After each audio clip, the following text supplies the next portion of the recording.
Hey there, Bruins fans! The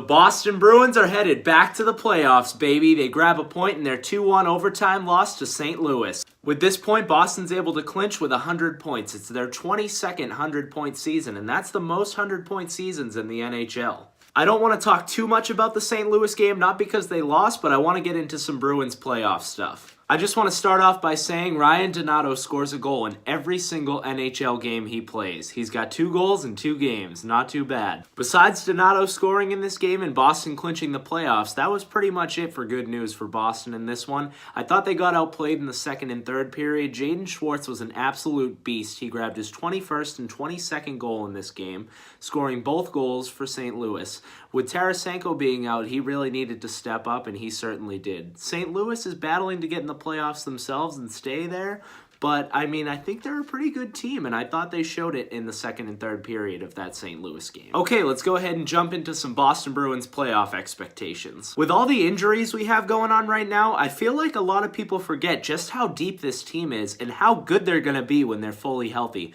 So I want to start with a roster breakdown. For those of you who prefer a visual, here it is. Just don't mind the bad handwriting. Let's jump right into it with the forwards. Line 1, Patrice Bergeron, Brad Marchand, and David Pastrnak. Arguably the best line in hockey. When Patrice Bergeron is back and healthy, they're going to pick up right where they left off and be an absolute force both offensively and defensively. They'll play 22 minutes a game and be a huge reason why we have success in this year's playoff. Let's go ahead and move to the second line, keeping in mind that this is my roster if we're 100% healthy coming into the playoffs. I have Sweet Hands David Krejci centering Rick Nash and Jake DeBrusk. Rick Nash can get to the front of the net, tip pucks, and has a really good shot. David Krejci is an elite passer, and Jake DeBrusk uses a lot of speed and physicality in his game and can also rip the puck. So if you have that line right behind the elite line of Bergeron, Marchand, and Pastrnak, that's a pretty good 1-2 punch coming into the playoffs. My third line, I have David Backes moving back to his natural position as center with Danton Heinen and Ryan Donato on the wings. I like the 2 kids on the wings because they've already played together with David Krejci as their center.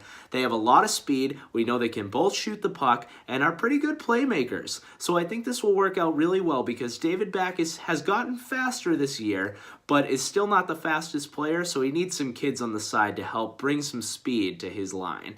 I think this line will also take some pressure off Patrice Bergeron. If there's an offensive zone faceoff, David Backes was a #1 center for St. Louis, so he knows what he's doing in that department. And these are 2 really offensive players on the wing. So I think this will be a solid third line, and it'll also be good for matchups. If another team puts out their first line, I feel okay with our third line being out there, knowing that Backes, Donato, and Heinen are all pretty solid players and would make a nice second line on any other team. The fourth line was the hardest decision I had to make. I have Riley Nash centering Sean Kuraly and Brian Gionta, and I'll tell you why. Riley Nash is playing #1 center right now with Patrice Bergeron being out, and I have to say he has done an amazing job. He really looks like an elite center out there. He's playing with a lot of speed, skill. He's not afraid to shoot the puck. He's seen some power play time, so if that can go down to the fourth line, and he even plays half of like he has been, that's an elite fourth line already. I like Sean Kuraly's game. I think he plays with a lot of speed and a lot of physicality. I think he's crazy pretty much any zone he's in.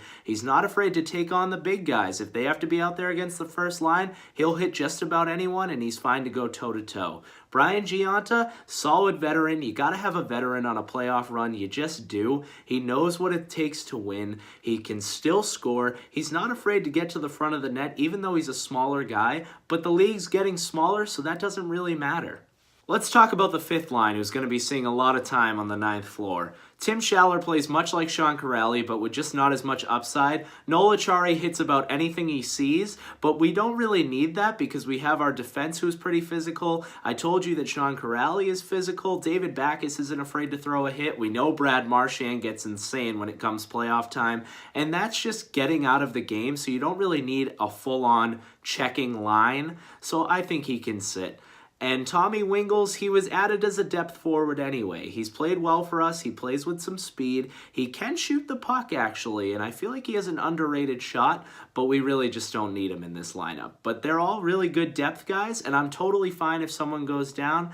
if one of these guys gets back in the lineup and gets some fourth line time. Let's move on to the D pairs. You got the captain, the big man, Big Z, and on the right side you have the future captain and rookie sensation Charlie McAvoy. I think Chara's played some of his best hockey this season. He's playing just about the entire time on the penalty kill. He still gives you elite top D pair minutes, playing about 26 minutes a game, which is really impressive.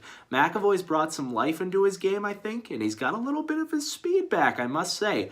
You know, he brings the physicality. He's still a giant no matter how old he is, so it's still really hard to get past him. Even if you have the speed, he just takes up so much space, and he's a valuable asset who knows what it takes to win a Stanley Cup. Charlie McAvoy started in the playoffs, so, you know, he has the experience. You got to give it to him. I thought he played well then. Now that he's played almost a full NHL season, he's got even more experience, and I think he's going to come back better than ever. He'll be able to run our power play. We know he's got a lethal shot. You know he can jump into the play. I think he's a really exciting player for us and is going to be for a very long time. And this D pair is going to be a huge reason, much like the first line, why we have any success in this year's playoff. The second D pair, I have Torrey Krug and Brendan Carlo. Torrey Krug is a dream offensive defenseman. He's got over 50 points and is so good on the power play. And when he's back and healthy, he's going to pick up right where he left off. He's not always the best defensively, but if he can help put the puck in the net, I'm okay with it. Brendan Carlo is a shutdown defenseman,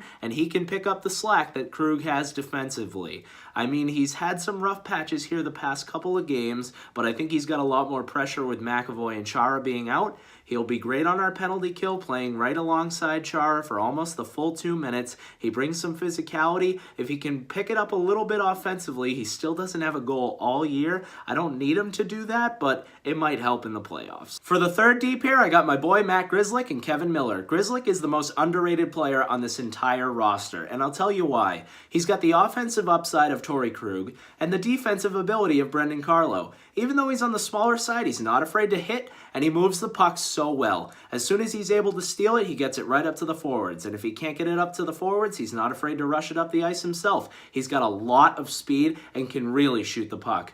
Kevin Miller is a nice physical presence that you got to have in the playoffs, because there is some checking in the playoffs, more so than the regular season, especially in today's NHL. He can fight, and I thought he's played really well. Recently, he's been playing a lot more with Chara and McAvoy out. He's really picked up the slack. He can play on the right side, even though he's a left shot, so he's able to get a one-time shot if he can. He's not the greatest goal scorer, but hey, it'll do, and I think they're a solid third D pair. Joining Nola Chari, Tim Schaller, and Tommy Wingels up on the 9th floor is going to be Adam McQuaid, Nick Holden, and Paul Postma. Nick Holden was a tough one for me. I've really liked his game since we've added him. He was supposed to be a 7th or 8th defenseman. He's looked more like a 1 or 2. He was in New York and can be again. If anyone goes down in the playoffs, Nick Holden has to be your guy coming into the lineup with all the skill that he has.